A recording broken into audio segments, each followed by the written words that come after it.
Hello students, welcome to Bansal classes online. I am Jaisingh Suryavanshi.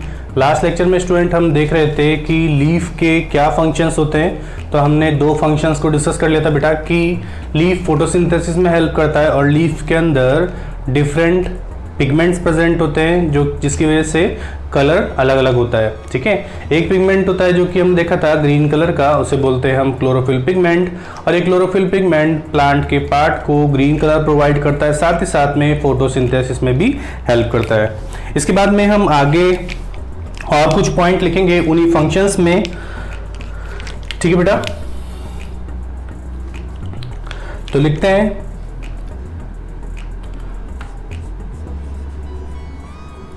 plant leaves have minute pores on their surface is called stomata। ठीक है, plant leaves have minute pores on their surface is called stomata. ठीक है बेटा, जो plants होते हैं plant की surface पे छोटे छोटे से पोर्स प्रेजेंट होते हैं और इन्हीं पोर्स को हम बोलते हैं स्टोमेटा। देख लेते हैं कैसे प्रेजेंट होते हैं बेटा।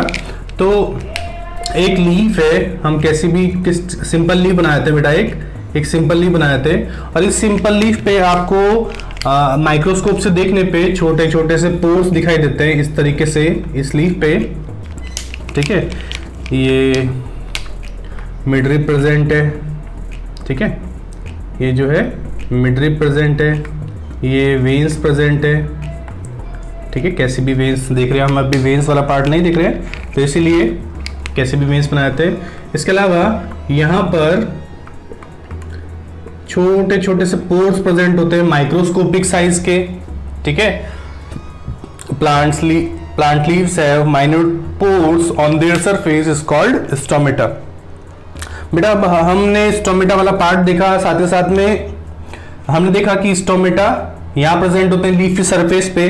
तो साथ के साथ हम इस स्टोमेटा की स्ट्रक्चर को अलग से डिस्कस भी कर लेते हैं कि कैसी स्ट्रक्चर होती है इस स्टोमेटा की। कई बार आपसे स्टोमेटा से रिलेटेड क्वेश्चन भी पूछ लेता है, तो हम स्टोमेटा यहाँ पे नाम आया तो साथ के साथ में स्ट्रक्चर भी देख ही लेते हैं, है ना।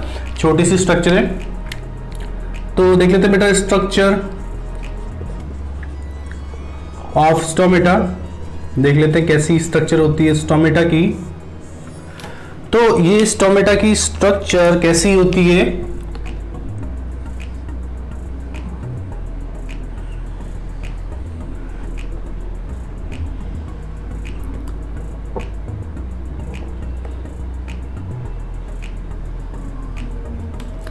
ठीक है, इस टाइप की कुछ इसकी स्ट्रक्चर देखने को मिलती है हमें स्टोमेटा की। और ये आपको साइड में जो दिख रहे हैं बीन शेप के, इस बीन शेप के ऊपर क्लोरोप्लास्ट प्रेजेंट है। ऐसे ही न्यूक्लियस प्रेजेंट होता है बेटा। ठीक है, न्यूक्लियस प्रेजेंट है, इस सेल में भी न्यूक्लियस प्रेजेंट है। तो हमें लीफ की सरफेस पे छोटे छोटे से पोर्स दिखाई देते हैं, माइक्रोस्कोपिक साइज के होते हैं बेटा, माइक्रोस्कोप से दिखते हैं, ऐसे हमें नेकेड आई से नहीं दिखते हैं। तो इन्हीं पोर्स को बोलते हैं हम स्टोमेटा। अब इसके फंक्शंस तो हम देखेंगे ही, लेकिन सबसे पहले हम स्टोमेटा की स्ट्रक्चर देख लेते हैं कैसी होती है। तो स्टोमेटा की स्ट्रक्चर में हमने देखा कि स्टोमेटा की स्ट्रक्चर में एक पोर होता है बेटा, है ना। ये जो पोर है, ये पोर ये वाला है अंदर वाला।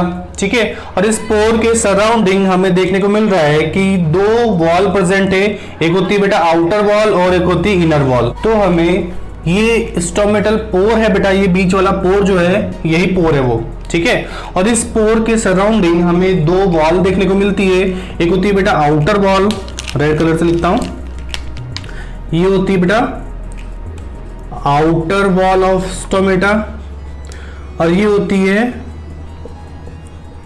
Inner wall of stomata. दो वॉल होती है। ठीक है, ये आउटर वॉल जो होती है थोड़ी थिन होती है और ये जो इनर वॉल है ये थिक होती है।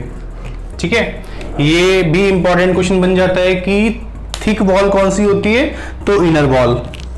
ठीक है, आगे जो और क्वेश्चन बनते हैं मैं साथ साथ बताता हूँ आपको। फिर कभी कभी पूछ लेता है आपसे कि बेटा ये स्टोमेटा में जो बीन शेप की सेल्स होती हैं उनको क्या बोलते हैं। तो ये स्टोमेटा पोर है, इस स्टोमेटा पोर को प्रोटेक्ट करने के लिए, गार्ड करने के लिए यहां पर दो बीन शेप की सेल प्रेजेंट है इस स्टोमेटल पोर के सराउंडिंग, है ना। ये पोर के चारों तरफ आपको दिख रहा है कि दो गार्ड सेल प्रेजेंट है, ठीक है। क्या बोलते हैं इनको? गार्ड सेल, ठीक है बेटा। ये सेल एक, इसको बोलते हैं हम गार्ड सेल। और ये गार्ड सेल कैसी होती है? ये होती है बीन शेप की। कैसी होती है? बीन शेप की सेल होती है। ये गार्ड सेल कैसी होती है बेटा? बीन शेप की होती है। आपको देखने को मिल रहा है यहां पर मैंने बनाया है न्यूक्लियस, लेकिन अभी इसका ज्यादा जरूरत नहीं है हमें, फिर भी देख ले रहे हैं, लिख ले रहे हैं, लेबलिंग कर ले रहे हैं, ठीक है। और क्या प्रेजेंट है यहां पर?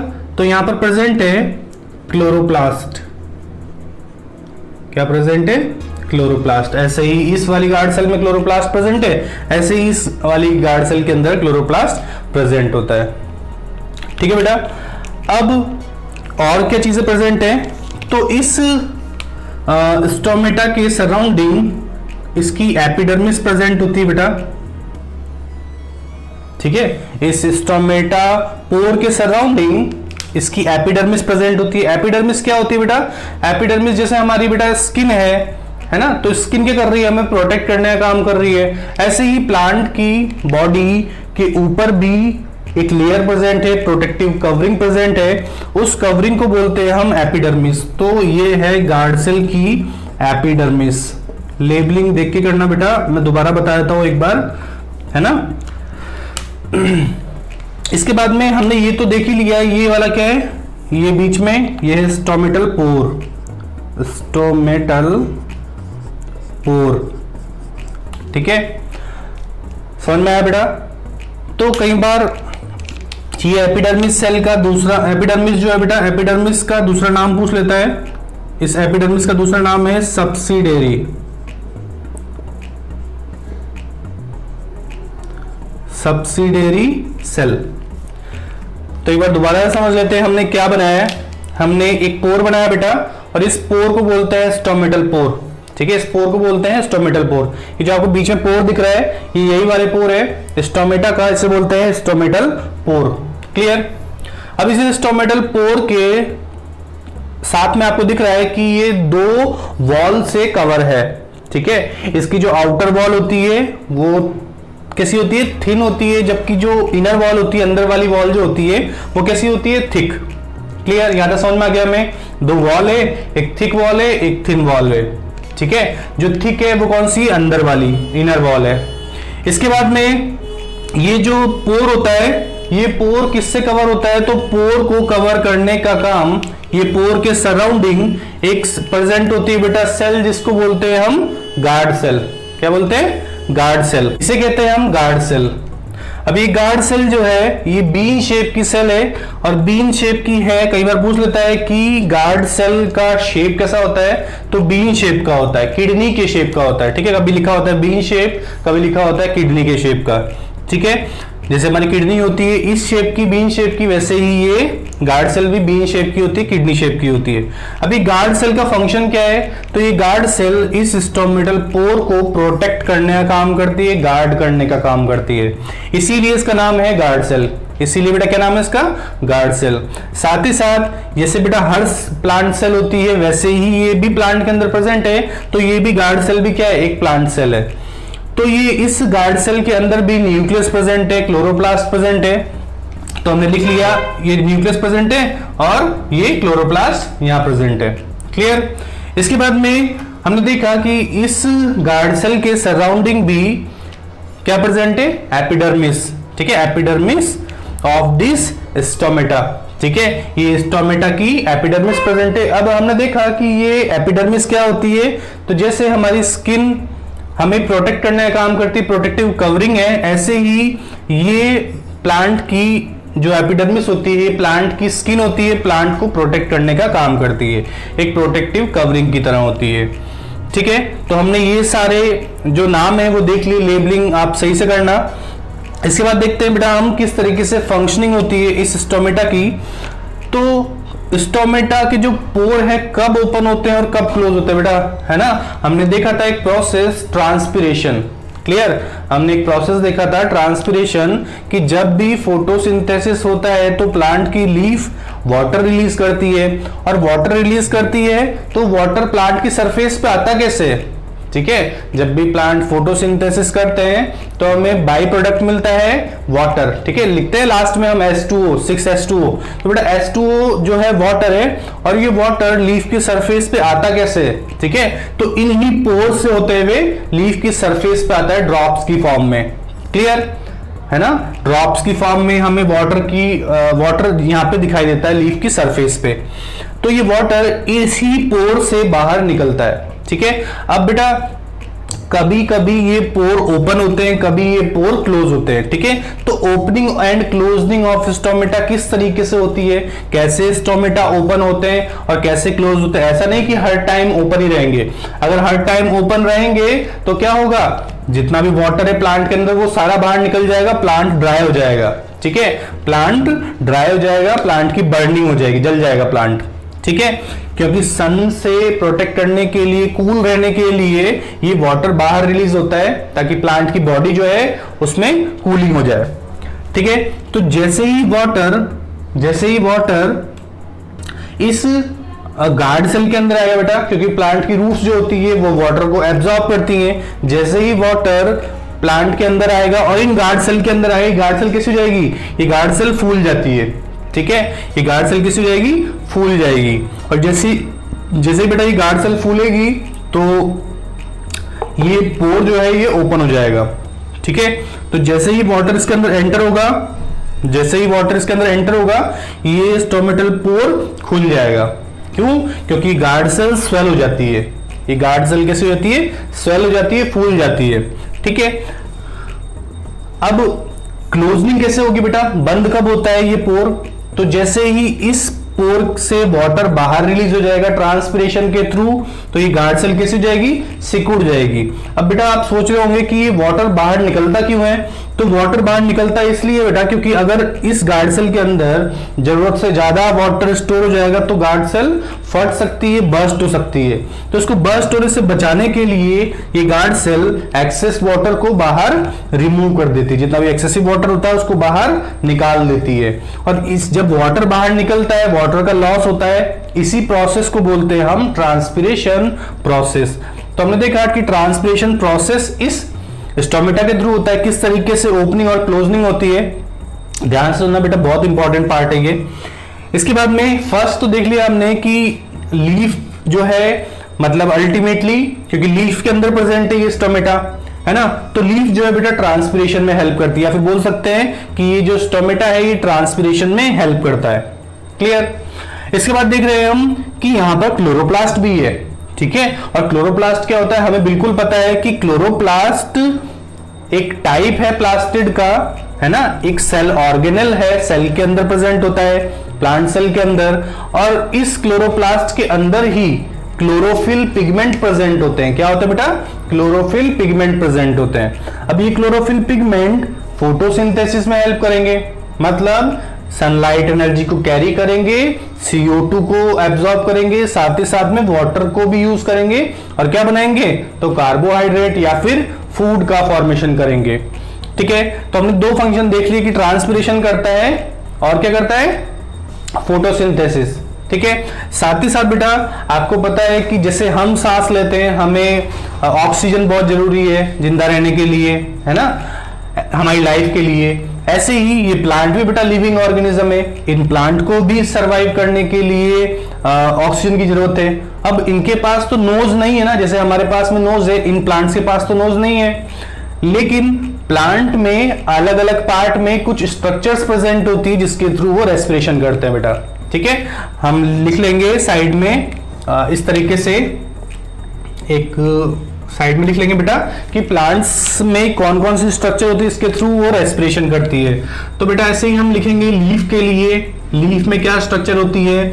ऐसे ही बेटा आपको पता होगा कि स्टेम जो होती है, स्टेम जब स्टेम में सेकेंडरी ग्रोथ होती है तो वो वुडी हो जाती है। देखा होगा आपने ट्री में जो स्टेम वाला पार्ट होता है वो कैसा होता है, ब्राउनिश होता है, ठीक है, उसको बोलते हैं बेटा बार्क, ठीक है। तो बार्क जो है या फिर जो मैच्योर स्टेम है उसमें किसके थ्रू होता है रेस्पिरेशन, और हम देखेंगे कि रूट्स में किसके थ्रू होता है रेस्पिरेशन, ठीक है। रेस्पिरेशन देख रहे हैं बेटा किस किस के थ्रू रेस्पिरेशन होता है। तो प्लांट में हर एक पार्ट में रेस्पिरेशन के लिए एक डिफरेंट स्ट्रक्चर प्रेजेंट होती है। जैसे हमने देखा ये लीफ वाला पार्ट, तो लीफ की सरफेस पे ये पोर्स प्रेजेंट है, लीफ की सरफेस पे बेटा ये पोर्स प्रेजेंट है। अब यही पोर्स रेस्पिरेशन में हेल्प करते हैं, ठीक है ना, it helps in the exchange of gases.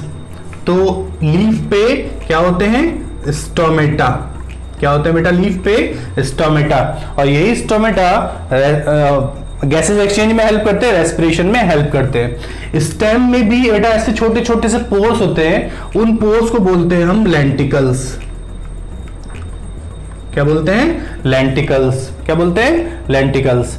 ऐसे ही रूट्स में बेटा रूट हेयर्स प्रेजेंट होते हैं, ऐसे ही रूट में रूट हेयर्स प्रेजेंट होते हैं जो कि सॉइल के बीच में जितना भी स्पेस होता है वहां से ऑक्सीजन को एब्जॉर्ब कर लेते हैं, ठीक है। क्योंकि हमें पता है बेटा कि जो सॉइल है, सॉइल कैसी होती है, पोरस होती है, सॉइल के बीच में थोड़े छोटे छोटे स्पेसेस होते हैं और उन स्पेसेस से ये रूट हेयर्स क्या करते हैं, ऑक्सीजन को एब्जॉर्ब कर लेते हैं। तो स्टोमेटा के तीन फंक्शंस हमें समझ में आ गए। फर्स्ट ट्रांसपिरेशन, मतलब जितना भी एक्सेस वाटर होता है उसको प्लांट की लीफ जो है बाहर निकाल देती है या फिर ये स्टोमेटल पोर बाहर निकाल देता है, ठीक है। दूसरा हमने देखा फंक्शन कि इन गार्ड सेल पे क्लोरोप्लास्ट भी प्रेजेंट है, तो मतलब लीफ का दूसरा फंक्शन क्या हो गया, या फिर इस स्टोमेटा का दूसरा फंक्शन क्या हो गया, तो फोटोसिंथेसिस।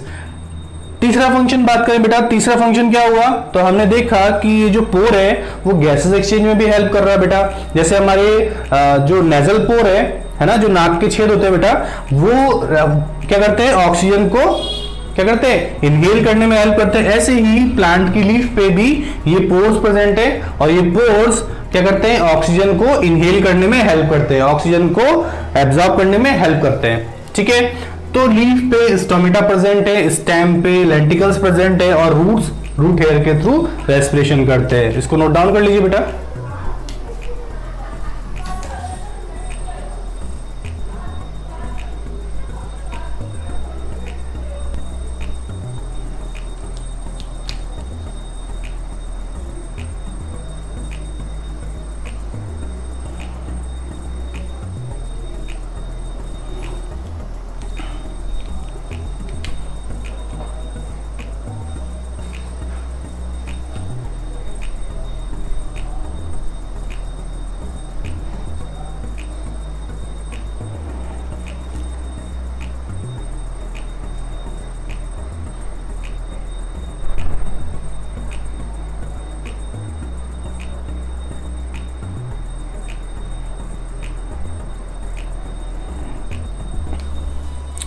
ठीक है बेटा, स्टोमेटा में समझ में आ गया। स्टोमेटा का पोर है, पोर के सराउंडिंग बीन शेप की सेल है जिसको बोलते हैं गार्ड सेल।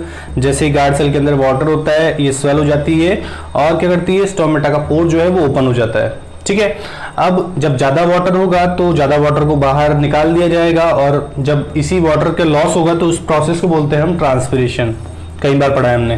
क्लोरोप्लास्ट प्रेजेंट है इसलिए फोटोसिंथेसिस में हेल्प करता है। और दो वॉल है, एक आउटर वॉल एक इनर वॉल। जो आउटर वॉल है वो कैसी होती है, thin as compare to inner wall, ठीक है। एपिडर्मिस होती है इस स्टोमेटा की प्रोटेक्टिव कवरिंग। पूरे प्लांट की जो कवरिंग होती है बेटा प्रोटेक्टिव, जैसे हमारी स्किन है तो ऐसे ही प्लांट की भी एक प्रोटेक्टिव कवरिंग होती है और इसे बोलते हैं हम एपिडर्मिस। इसके बाद डिस्कस किया हमने कि ये गार्ड सेल है, गार्ड सेल के अंदर जैसे हर प्लांट सेल होती है ऐसे ही ये भी एक गार्ड सेल क्या है, एक प्लांट सेल है। इसके अंदर भी न्यूक्लियस प्रेजेंट है, जितने भी सेल ऑर्गेनेल्स होते हैं वो भी प्रेजेंट है और साथ ही साथ में क्लोरोप्लास्ट प्रेजेंट है, ठीक है। इसके बाद देखा हमने कि प्लांट की लीफ में कुछ स्ट्रक्चर प्रेजेंट होती है जिसके थ्रू प्लांट की लीफ रेस्पिरेशन करती है, जैसे हमारे नेजल पोर होते हैं। ऐसे ही प्लांट के डिफरेंट पार्ट्स में भी कुछ स्ट्रक्चर प्रेजेंट होती है, जैसे प्लांट की लीफ स्टोमेटा के थ्रू रेस्पिरेशन करती है। वैसे ही स्टेम लेंटिकल्स के थ्रू और रूट्स रूट हेयर के थ्रू रेस्पिरेशन करती है। तो डिफरेंट स्ट्रक्चर्स प्रेजेंट होती है।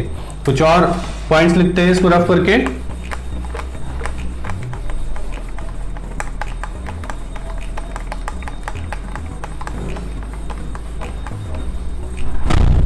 कुछ और पॉइंट लिख लेते हैं इसके बाद में फंक्शंस से रिलेटेड।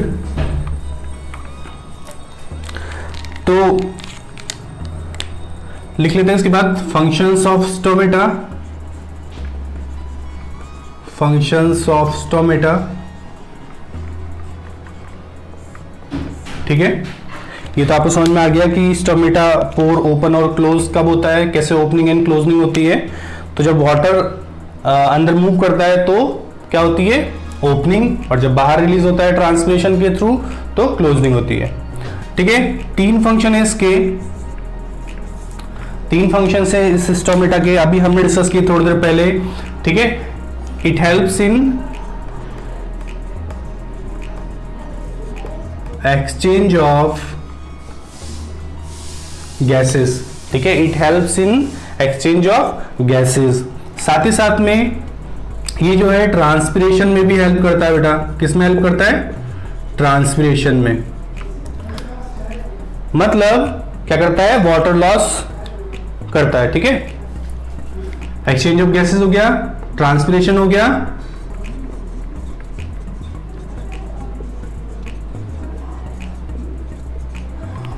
और फोटोसिंथेसिस। 3 फंक्शन हो गए। एक तो रेस्पिरेशन में हेल्प करता है, ट्रांसपिरेशन में हेल्प करता है, और थर्ड फोटोसिंथेसिस में हेल्प करता है। 3 फंक्शन हो गए, ठीक है बेटा। यहां तक समझ में आया। स्टोमेटा वाला पार्ट देखा हमने कि स्टोमेटा क्या होता है, स्टोमेटा के क्या फंक्शंस होते हैं, तो इसको भी नोट डाउन कर लीजिए, ठीक है। एक और पॉइंट लिख देता हूं बेटा लीफ के लिए। ये हम लीफ के लिए पॉइंट लिख रहे हैं।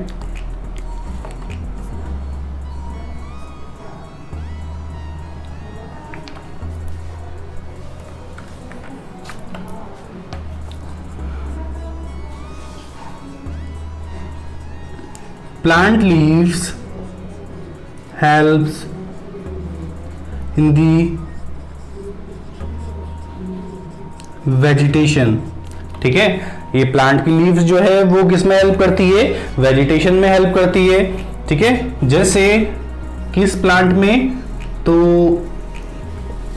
ब्रायोफाइलम और जैसे बेगोनिया। तो इन प्लांट में हम देखते हैं कि जो लीफ होती है ना बेटा, जो लीफ है उस लीफ के एजेस पे हमें बड फॉर्म होती हुई दिखाई देती है, ठीक है। इस लीफ के एजेस पे हमें बड फॉर्म होती दिखाई देती है, क्लियर। और ये बड जो होती है, ये बड ही आगे एक न्यू प्लांट की फॉर्म में क्या करती है, अपने आप को डेवलप करती है। तो वेजिटेशन जो है वो लीफ के थ्रू भी हो सकता है, ठीक है। ये जो न्यू फॉर्म प्लांट है इनको बोलते हैं बेटा बड। तो प्लांट के एजेस पे हमें बड दिखाई देती है। तो इस तरह के जो लीफ है जिनमें बड के थ्रू वेजिटेशन होता है, किसमें देखने को मिलती है, ब्रायोफाइलम और बेगोनियम में। इसको भी नोट डाउन कर लीजिए, ड्रॉ कर लीजिए डायग्राम को।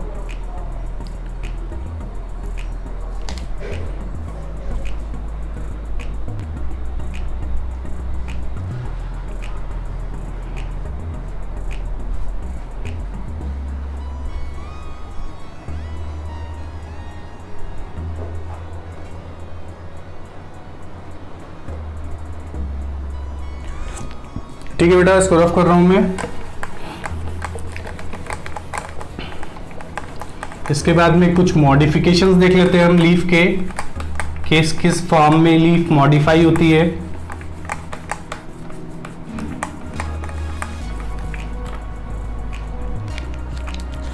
ठीक है, हेडिंग डाल लेते हैं पहले, मॉडिफिकेशंस ऑफ द लीफ के क्या मॉडिफिकेशन होते हैं। ठीक है, लीफ के क्या मॉडिफिकेशन होते हैं। तो फर्स्ट मॉडिफिकेशन लिखते हैं,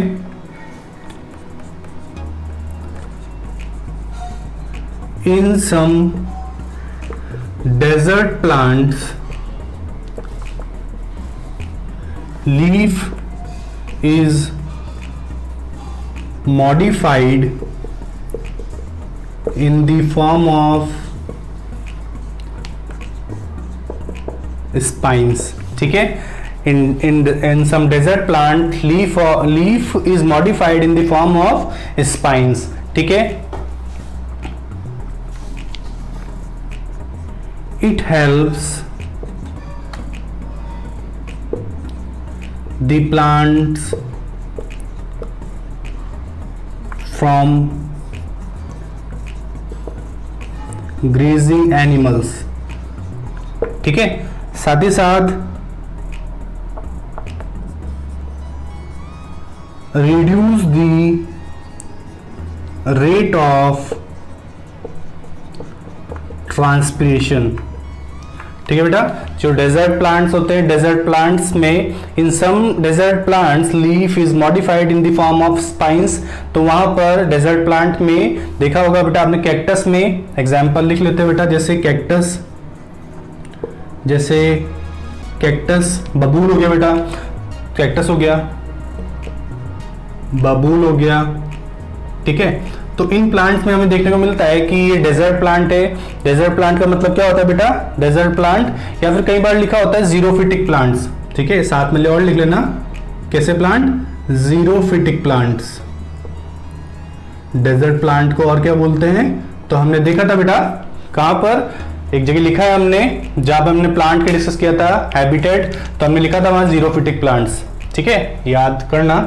तो बेटा डेजर्ट प्लांट्स को जीरोफिटिक प्लांट्स भी बोलते हैं, और इन प्लांट्स में लीफ जो है वो कांटों की फॉर्म में मॉडिफाई हो जाती है, स्पाइंस की फॉर्म में मॉडिफाई हो जाती है. ठीक है, अब इसका क्या बेनिफिट है प्लांट को, है ना, क्योंकि ये एक टाइप का एडाप्टेशन भी है बेटा. अब क्या बेनिफिट है इसका प्लांट को, तो बेटा जितने भी डेजर्ट प्लांट है आपको पता है उनमें उनके पास में वाटर की कमी होती है, जितने भी वाटर की स्कार्सिटी होती है उन जगह पर इस तरह के प्लांट्स हमें देखने को मिलते हैं, जैसे कैक्टस एंड बबूल के जो मैंने एग्जांपल लिखे हैं. अब बेटा ये जो प्लांट्स हैं, इन प्लांट के पास वाटर इतना नहीं होता कि ये ट्रांसपिरेशन रेट कर सके, क्योंकि जब भी फोटोसिंथेसिस होता है तो वाटर रिलीज होता है बाहर, है ना. तो कम से कम अगर लीफ प्रेजेंट होंगी या फिर वहां पे लीफ एब्सेंट होगी, इस स्पाइंस की फॉर्म मॉडिफाइड हो जाएगी, तो क्या होगा, लीफ ब्लेड का साइज जो है बेटा, लीफ ब्लेड का डायमीटर क्या हो जाएगा, कम. ठीक है, तो लीफ जो है इसमें वो श्रिंक होके मॉडिफाई होके स्पाइंस की फॉर्म में कन्वर्ट हो जाती है, ताकि ट्रांसपिरेशन रेट कम हो सके. जितनी ज्यादा बड़ी लीफ होती है उतना ही ज्यादा ट्रांसपिरेशन होता है. ठीक है, और बेटा जो हमने अभी डिस्कस किया कि स्टोमेटा जो है, स्टोमेटा से ट्रांसपिरेशन होता है, हम डिस्कस किया बेटा अभी स्टोमेटा का डायग्राम. तो स्टोमेटा कई बार क्वेश्चन पूछ लेता है कि स्टोमेटा के नंबर कहां पे ज्यादा होते हैं, लीफ की कौन सी सरफेस पे ज्यादा होती है, अपर सरफेस पे नंबर ज्यादा होते हैं स्टोमेटा के या लोअर सरफेस पे.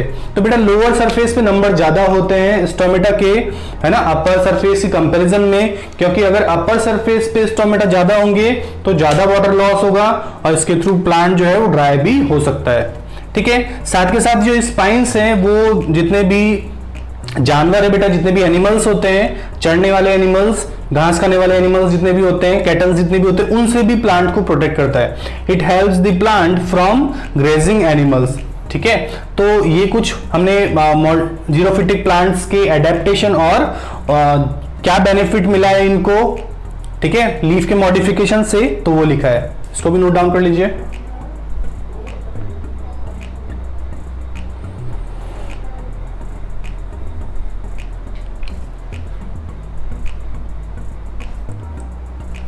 ठीक है बेटा, तो हमने देखा आज की क्लास में हमने स्टोमेटा का डायग्राम देखा, बहुत ज्यादा इंपॉर्टेंट है. इस आपको मेन टेस्ट में भी क्वेश्चन मिल सकते हैं. ठीक है, और आगे आपको होमवर्क के टेस्ट में भी क्वेश्चन मिल सकते हैं. ठीक है, तो इंपॉर्टेंट पार्ट है लेबलिंग. अच्छे से जितने भी डायग्राम हम डिस्कस कर रहे हैं उसकी आप एक बार प्रैक्टिस कीजिए और लेबलिंग करके देखिए, तब आपको वो डायग्राम याद हो जाएंगे. ठीक है, हमने जितने भी पॉइंट्स डिस्कस किए बेटा उनको अच्छे से समझिए, है ना, लिख लीजिए अच्छे से, अपने नोट्स को मेंटेन कीजिए. ठीक है, मिलते हैं नेक्स्ट लेक्चर में, तब तक के लिए take care and good luck.